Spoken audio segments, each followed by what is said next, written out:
Série Roma, Episódio 2. O auge de Júlio César, da glória na Gália ao choque com Pompeu. Roma sempre teve generais, sempre teve heróis de guerra que voltavam cobertos de glória.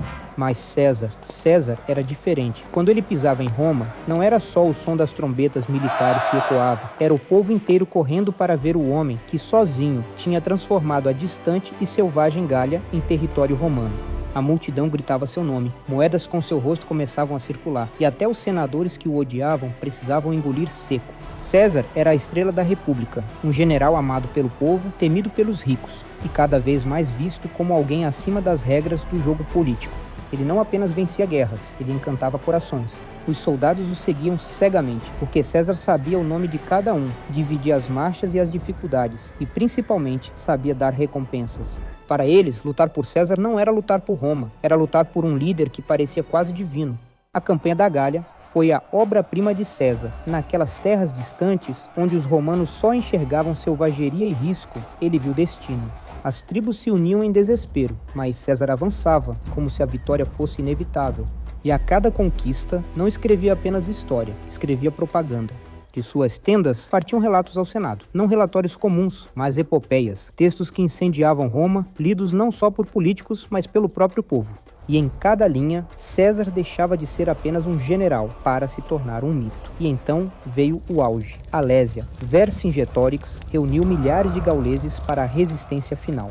E César respondeu com a audácia dos gênios. Cercou a cidade com muralhas duplas, uma voltada para dentro, outra para fora. Era um cerco impossível. E mesmo assim, ele venceu. Naquele instante, não foi apenas a Gália que se rendeu, foi Roma inteira que compreendeu. César havia se tornado invencível. Mas glória militar não bastava. César sabia que Roma era governada não só pelo Senado, mas pelas ruas. E nas ruas, ele era um ídolo. Cada vitória trazia espólios, ouro, escravos, terras, tudo exibido em desfiles triunfais. Mas César não ficava com tudo. Ele distribuía parte ao povo, garantia jogos, pão e espetáculos. Enquanto os senadores se preocupavam com discursos, César dava o que a plebe queria: alívio imediato e emoção. E claro, sua imagem era cuidadosamente trabalhada. O general não era só um soldado, era um político astuto. Nas festas, nos discursos, nos murais, César estava em todos os lugares. Roma se acostumava à ideia de que este homem não era apenas mais um general, era um destino inevitável. Só que Roma não tinha espaço para dois gigantes. E do outro lado estava Pompeu, o Grande, outro herói, outro general lendário, que também havia sido idolatrado pelo povo. No passado, César e Pompeu foram aliados, parte do famoso primeiro triunvirato, junto com Crasso. Mas a morte de Crasso abriu um vácuo, e nesse vácuo, César e Pompeu se olharam como inimigos naturais. Pompeu tinha o Senado ao seu lado, representava a ordem da República, mas a verdade, muitos senadores não confiavam nem em Pompeu. O que eles temiam de verdade era César, com seus exércitos veteranos e sua popularidade esmagadora. E o clima em Roma começou a mudar. Se César era o astro das ruas, Pompeu virou o guardião da República, e como todo guardião, começou a ver o outro como ameaça existencial. Os senadores não eram bobos, eles já tinham visto generais tentarem tomar poder demais, e César estava passando todos os limites. Os discursos ecoavam na Cúria. Ele não pode trazer seu exército até Roma. Ele precisa devolver o comando e se submeter às regras da República. Mas César não era homem de regras. Quando o Senado exigiu que ele largasse o comando e retornasse como simples cidadão, ele entendeu a mensagem.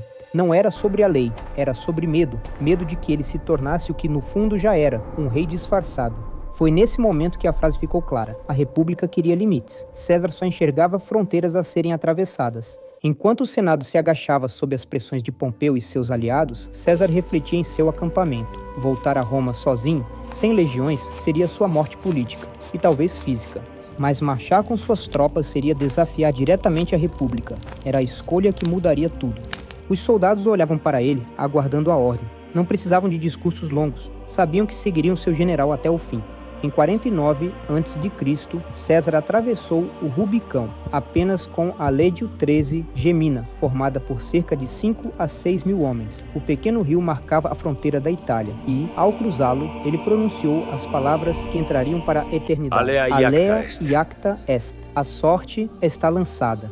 Roma ainda não sabia, mas naquele instante, a República tinha deixado de existir como conhecia. Não importava quem vencesse, César ou Pompeu. O simples ato de atravessar o Rubicão mostrava que as velhas regras não valiam mais. E César, o general invicto, o herói do povo, estava agora pronto para se tornar algo muito maior e muito mais perigoso: a guerra civil. O momento em que Roma deixaria de ser uma república para lentamente se transformar em império. O destino não estava mais nas mãos do Senado, nem sequer nas ruas de Roma. Agora, o futuro pertencia às legiões e ao homem que ousou desafiar a república, Júlio César. Curta e se inscreva para mais curiosidades históricas no Sua História, Nossa História.